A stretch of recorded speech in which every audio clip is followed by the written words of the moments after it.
And we're live.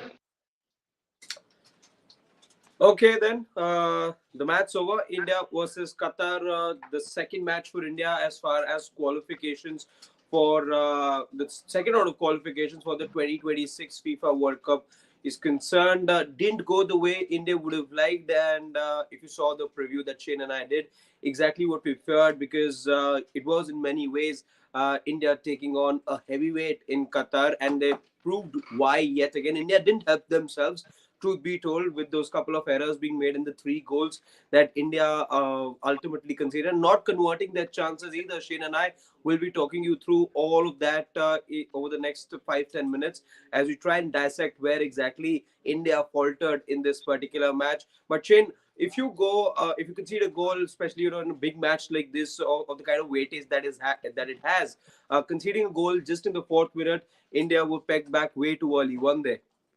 Yeah, that's part of the problem. See, I mean, if you're looking to be playing a style of football which is counter-attacking, if you're going to look to play on the break and look to be defensively solid and then, try and take your chances on the break, then you're going to need to be defensively solid for most of it. Unfortunately, that plan goes pretty much out of the window once you concede in the fourth minute because then you're playing catch up. Then you have to open yourselves up in the bid to try and get another goal, and when you do that, well, truth be told, you're always going to leave yourself open to conceding more goals. And that's unfortunately exactly what happened. You also mentioned the fact that, there were some chances that weren't taken. That was something that unfortunately did come back to haunt India. I think Andrew Thapa had a deleted chance that he Thapa, missed yeah. in the first half. I think that had it gone in, you might be looking at a different game because it's 1-1 at halftime. India might have actually been happy with that. It would have been level terms. Getting that 1 point would have been key. Unfortunately, what's happened now, you've lost 3-0, which means your goal difference is -2. That is a problem. Yeah, Qatar now obviously two wins or two for them. They comprehensively beat Afghanistan the other day, 8-1 being the victory margin over there. And today, now a 3-0 victory. And as was expected, now, India will be a little worried, let's say, because the goal difference is affected. Yes, you got that one win against Kuwait the other day, and you can be in some manner, be assured of at least one win against Afghanistan, if not both those matches. But yes, this result will sort of dent India's hopes a little bit. Having said that, it's not doom and gloom yet for Team India. But speaking Mhm. about the match, the fact that you could see Thapa miss that opportunity, it was a golden opportunity because there wasn't a better chance. Let's say there was created in the whole of the first half. Otherwise, for the Indian team. The lack of, and this is something we were discussing, and it's exactly the way the game sort of panned out as well. The Indian team didn't have for enough of the ball, and the little chances that were created going forward as well, the fact that they weren't cashed in on is what pegged India further back in the contest. Over to the second half, then again conceding early. So the two halves, a replica in many way because India were had to deal with a setback early on in the second half. This time around, a big error from keeper Amrinder, and then that's what begs the question as to why Amrinder was then chosen in place of Gurpreet, who was there warming the bench. Your thoughts on that, Shane? Yeah, it was a bit of a surprising decision because I remember we were discussing why is an Amrinder there. This is Yeah. not just, remember, not just a World Cup qualifier. And if we're being honest, even if India do make it into round three, them qualifying for the World Cup is still a long shot because there, the level of competition will increase. Then you have every chance to be grouped with the likes of a Japan, a South Korea, teams that are dominant heavyweights of Asian football, even more so than what a Qatar would be. Kuwait and Afghanistan are actually winnable ties, but remember, it's also about securing qualification for the AFC Asian Cup. That is a more realistic goal for India, and they've qualified in 2019. They will be playing the 2023 edition as well. So realistically, if you can qualify for the AFC Asian Cup three times on the trot, it is showing some level of improvement. It's showing some degree of progress, even though it is worth keeping in mind that AFC Asian Cup 2, they've increased the number of teams. So that is making it easier. But again, if you are qualifying for continental tournaments on a consistent basis, it is progress. So I think you need to keep that in mind as well, and that's why possibly you need to be playing your best 11. It's that simple. So I understand experimenting or whatever if you're playing a game where the stakes aren't particularly high, but these aren't international friendlies. These are qualifiers. These are the games that international footballers live and die for. It's high stakes because it's what determines whether or not you make it to the big tournaments in the first place. So you need to be playing your best team, and your best team, eyes closed, will always include a Gurpreet Singh Sandhu. Absolutely. The other point, Chin, that's what talking about is Rahul BK. It was the last time I remember India and Qatar were playing. He got a red card, and that again had a bearing on the match. Today as well, he was the man involved in that third goal that India conceded. Just wasn't sharp enough and fast enough in order to anticipate the sharpness of or the swiftness, I should say, of the attacker over there, and India conceding for an experienced campaigner like him, and because he's been part of the setup for quite some time now. You're looking at his partnership with uh, Jingan being the key to India, making any sort of a mark in this particular match. And once you had somebody like Rahul BK there struggle over there, it meant further bad news for India, didn't it? Oh yeah, I mean absolutely. Look, let's be quite honest. In a situation like this, I know this Indian team right now is a bit of a work in progress. There are some experienced stalwarts there. Of course, you've got a good play, a Jinga, a Chetri, but there's also a lot of younger players who have come in. And in such situations, when you know you're trying to incorporate more young talent, trying to bring in, younger players, new players, trying to bring down the average age of that squad, and also future plan. Because again, a lot of these guys aren't going to be around forever. In fact, Yeah. someone like a Chetri at this point, I feel like is playing on borrowed time, not because of his fitness or anything. His fitness is still supreme, but age-wise, will definitely get up there. You want to be looking for replacements for these guys.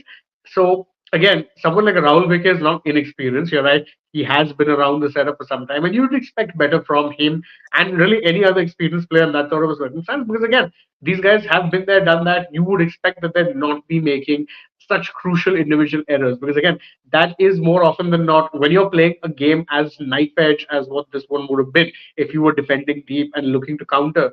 You can't afford any kind of mistake. Unfortunately, two mistakes came in the start of the halves, as you mentioned, and that meant that India were pretty much playing catch up throughout. In fact, if you just look at raw numbers of the game, if one was to just pick up the stats of the game, clearly there's just one team dominating because in excess of 20 shots is what Qatar had. India on the other side, just 4 shots in the entire match. So clearly, as you were saying as well, possession was going to be an issue. It did turn out to be, and it wasn't helped with the fact that there were some errors. And in fact, as far as taking the ball forward is concerned, I remember the sloppiness on a couple of occasions when the passes weren't stitched together well and the ball was lost while you were trying to bring it forward from the defense line over to the midfield itself. So all of Excuse those me. things put together, India weren't of the match, weren't of the quality that Qatar progress, that they sort of possess, and they as a result now progress and make that move forward as far as qualification is concerned. 2 wins out of 2 for Qatar over there. India, one loss and a victory. But they still remain. Shane, correct me if I'm wrong, but India still do remain in second place, right? In this particular group.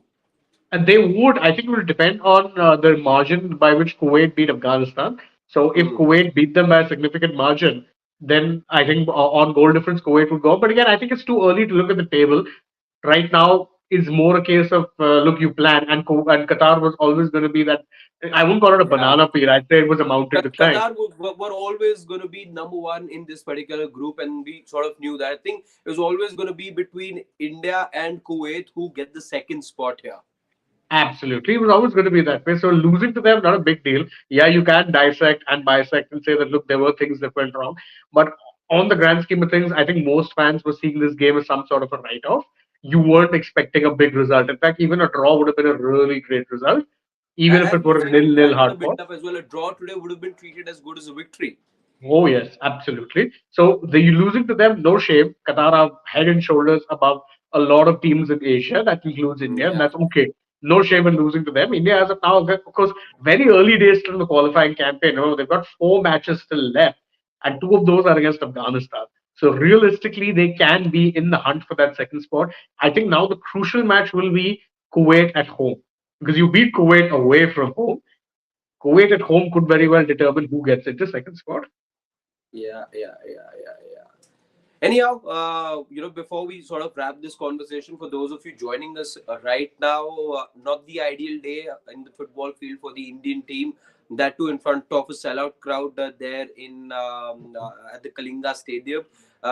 You are expected to put on a good show against a team that are not just superior ranked in terms of their ranking, FIFA ranking, but otherwise as well, they've got some serious momentum right now. They're the defending champions as well. So it wasn't quite an ideal outing for the Indian team. The one thing that will hurt and that will sting this Indian team sort of going forward, not so much the scoreline, but the fact the fact that the way the goals were conceded, the two out of those three goals were only courtesy errors being made. Again, the first goal you see not being able to clear the lines after conceding the corner.